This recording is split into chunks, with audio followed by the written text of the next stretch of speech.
everybody, welcome back to my channel. If you're new here, my name's Allison, and today we're doing the dilemmas of a book nerd tag.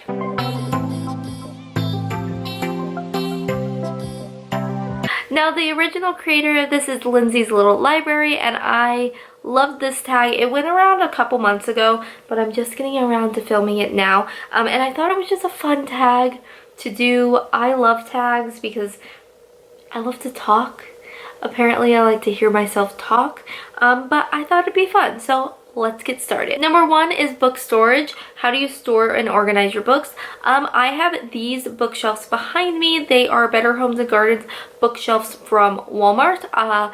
This one is supposed to, I think, stand upright, but I flipped it to the side because it makes it longer. And then I have over here, you can't see it, the cubicle sized one. So I have all of that. I store them in all of these, and then on the top I also have some shelves in my closet that are built-in shelves, and one of those shelves I store just random books in there. Honestly, I should probably go through those because there's a lot of randomness in there. Number two is tracking. How do you keep track of what you have read and what books you own?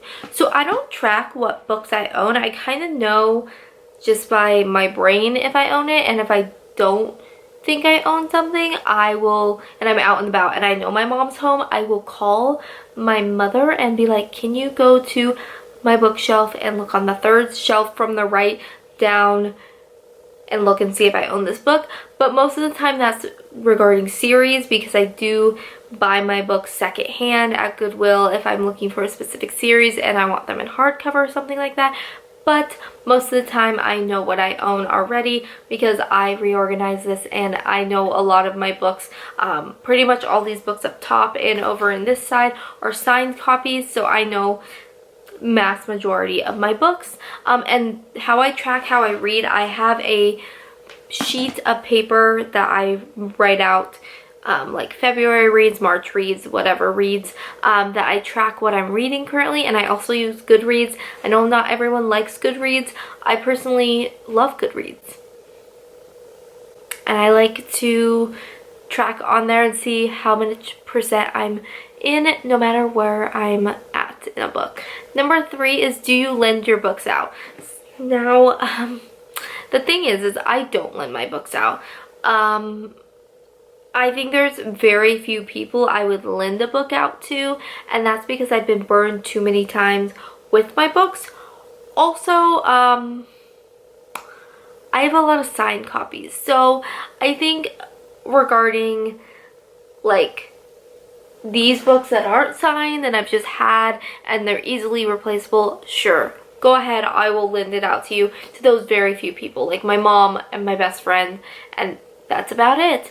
But if it's something that is signed, that is one of a kind, like my Cassandra Clare Dark Artifices series, I'm sorry, I'm not lending those out, just because they are personalized, they are signed, and I can't replace that if you ruin it. So most of the time I don't, but I don't have a lot of readers in my life that are asking to borrow my books anyways. Number four is buying. How do you buy or acquire books? Like I mentioned earlier, I buy a lot of my books secondhand, so I will either buy them from Goodwill, my local library. A book called Changing Hands has some secondhand books, and Half Price Bookstore. And then I also work at Barnes & Noble, so I buy a lot of books with my discount. I'm not gonna lie, I do. But that is something that I splurge on, and because I do have a discount, I don't feel as bad, and because I keep my books, and then I will just kind of buy them that way. I also buy on Amazon.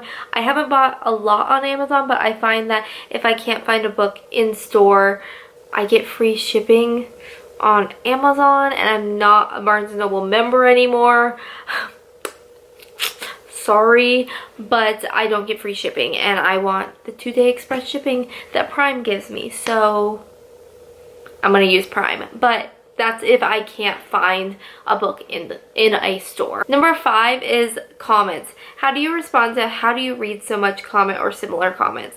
I think that I don't really get this comment a lot just because I work in a bookstore, and a lot of people that come in are readers around this time of year. So I think that's something that isn't asked to me a ton anymore. I used to get it a lot in school, but at that time I had a lot of time to read, and quite frankly I don't read as much as I used to, so I just read when I have time. The answer, if I am asked that, is I'm always listening to an audiobook and reading a book. That way I can get double done. Number 6 is next book. How do you pick your next read? For me, it really depends. I have been doing this thing where I haven't read all the books on my shelf, so I am going from this side all the way down and then going through my books to read all the books on my shelf. If there's a new release coming out, like Chain of Gold comes out on Tuesday, I'm gonna read that book real quick because I am anticipating it. I've been anticipating it for a year since she announced it. But other than that, I kind of just go with the flow of my bookshelf, and then if I don't want to read it, I will kind of come back to it later. But I'm not picky on how I read. I'm not really a mood reader either. I'll read a dark fantasy in spring when most people are reading contemporaries, and I'll read a contemporary in the fall when most people are reading like thrillers. So I read whatever I want, whenever I want. Number 7 is travel, and that's how do you pick what books you bring on vacation with you. So for me, I have my Kindle app and my Nook app on my phone. Standard, always have that. I have it on my iPad. So I have an abundance of books there. So if I have a book that I want, like Chain of Gold, I'm going to mention that again. I'm going on a trip the next day on Wednesday, and I know I'm going to be reading that. So what I'm going to do is I'm going to probably buy it on my Kindle first, read it on there, and then buy it at work when I finish it. So I have it, or I'll buy it the day before, and that way I have the ability to read it wherever I want. When it comes to vacation though, I'll normally pick one book on my shelf, usually a smaller book, something the size about this, A Study in Charlotte, that's not like a thick Cassandra Clare book. That way it's easy to throw in a backpack, easy to travel with, and then if I finish this on vacation, I can go to my Kindle library, choose something there, or choose something on Kindle at the hotel and buy it on my Kindle. That way I have the ability to have my books everywhere, and I really like that mobile option in my bookshelf kind of repertoire. Number 8 is annotate. Do you write or highlight or mark up your books in any way? I personally don't. It kind of stresses me out, and for me, I want to reread my books, and I don't want my scribbles in there. I also don't have the best handwriting, so I just don't do it. I think it's really pretty when people like do like beautiful artwork in their books and highlight and tab everything, but for me personally, that's just not my jam. Number 9 is new or backlist. Which do you prefer, new releases or backlist books?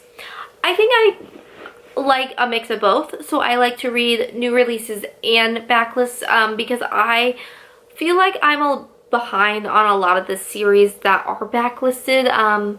That's just something that I got behind on when I was writing a novel, but I also don't read as much as most booktubers. I think that's something that I make very clear, that I am not 24 hours reading. I have a lot going on. I had college at one point. I just graduated in December, so I'm kind of catching up, and that's okay. But I'll also read new releases that I find really exciting or people are really talking about. I think the last new release I read when it first came out, actually like a couple weeks before it came out, because I got an ARC with Serpent and Dove. It's just how I roll. But right now I'm rereading Lord of Shadows. I'm also a huge rereader. So sometimes new releases just fall to the back burner because I want to reread a old classic that I love and I know that I'll like. I'm also like that with TV shows. I'll watch a TV show over and over and over again because I know I'm gonna like it and I know I like the characters.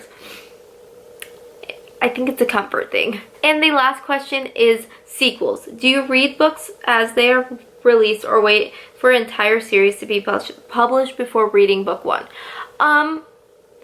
I read them as they're published. If I read a new release, so like I said, Serpent and Dove, I read that first, and then I'll read the new release when it comes out in, I think, October. But a lot of series I am behind on. Per se, all of Sarah J. Maas's books, I haven't read any of them, and so I have 8 of, I think there's 8, or might be 9. I'm not sure, of the Throne of Glass series to read, so I'll marathon that. I do really like a good marathon, but I also like to read them individually if I, per se, pick one up before the second one's released. So I don't really have a preference. I lean more towards marathoning books, but I'm not gonna put a book aside just to wait for a sequel to come out, because I do know that publishing takes 2 years, a year to get something out. So that's just me. I realize I'm kind of a weird dilemma of a book nerd kind of person. A lot of my questions kind of contradicted themselves, I feel like, or they just weren't the average answer that someone would give.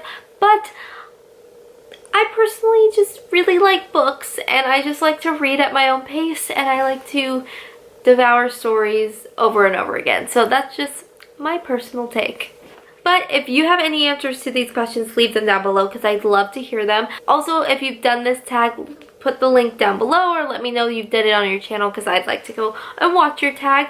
I hope you enjoyed this video, and I will see you next time in Wonderland, loves. Bye!